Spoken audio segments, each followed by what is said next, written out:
Hello friends, good morning and welcome back to my channel.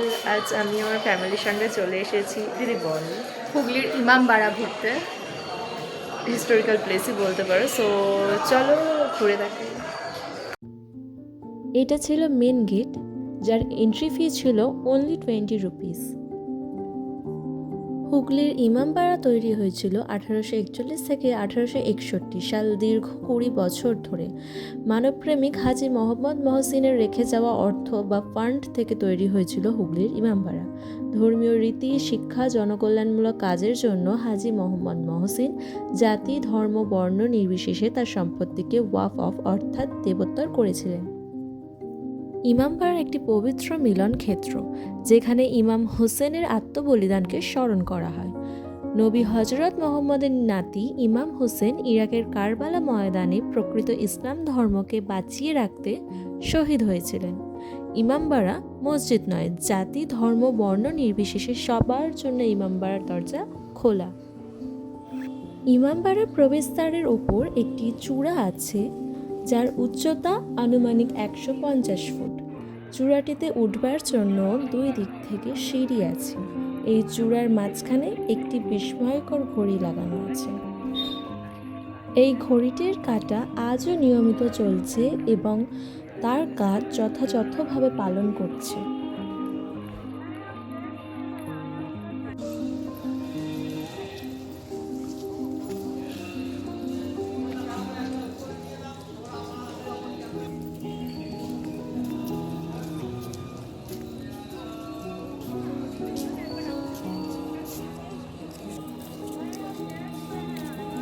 Hello ball. Hello ball. Hello. Hello guys. Hello. তো আমাদের পুরো ইমামবাড়াটা ঘুরে দেখা হয়ে গেছে, এবার আমরা বেরিয়ে যাব। আমরা চলে এসেছিলাম লাঞ্চ করার জন্য রেস্টুরেন্টে।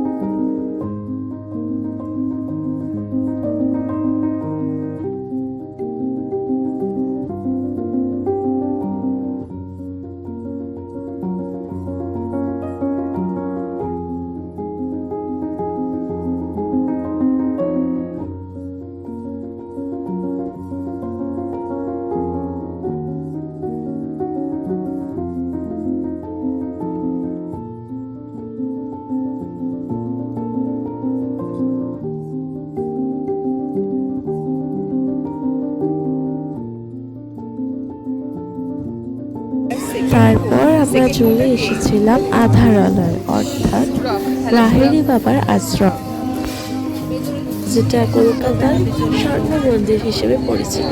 তোমরা কম বেশি সবাই জানো। এটা সিচুয়েটেড হুগলি জেলায়। ওপেনিং টাইমিং ছিল সকাল 10টা থেকে 12টা এবং বিকেল 4টে থেকে 6টা।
মোটো মোটো কিনতে পারবে, বুঝেছো?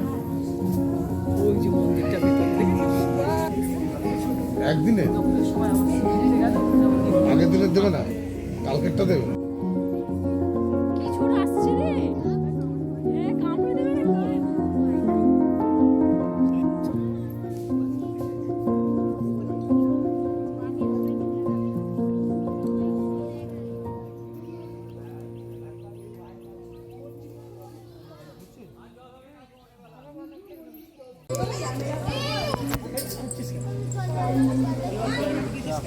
চল চল চল চল।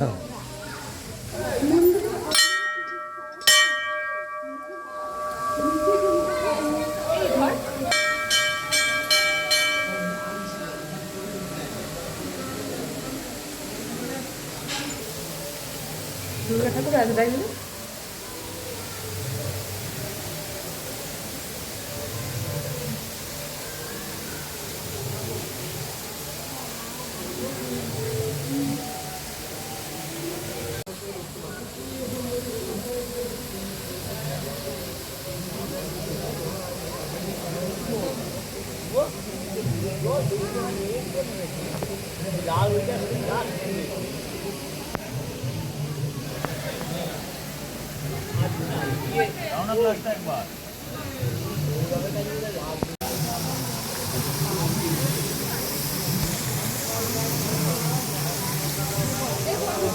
এখানটা কাউকে ফোন করতে দেবে না।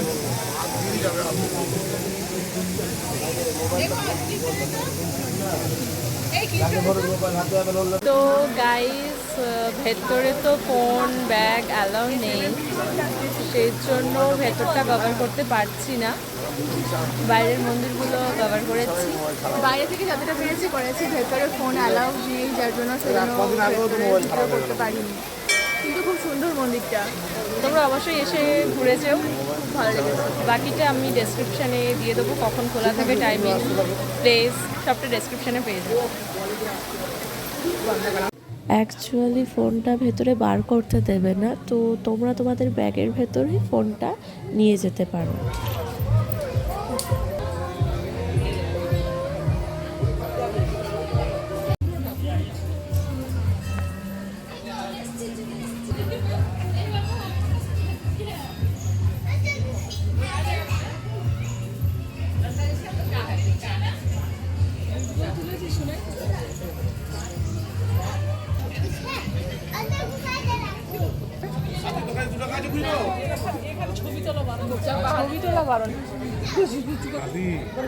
শুনছি টাকা খুঁজে আছে, টাকা দিয়ে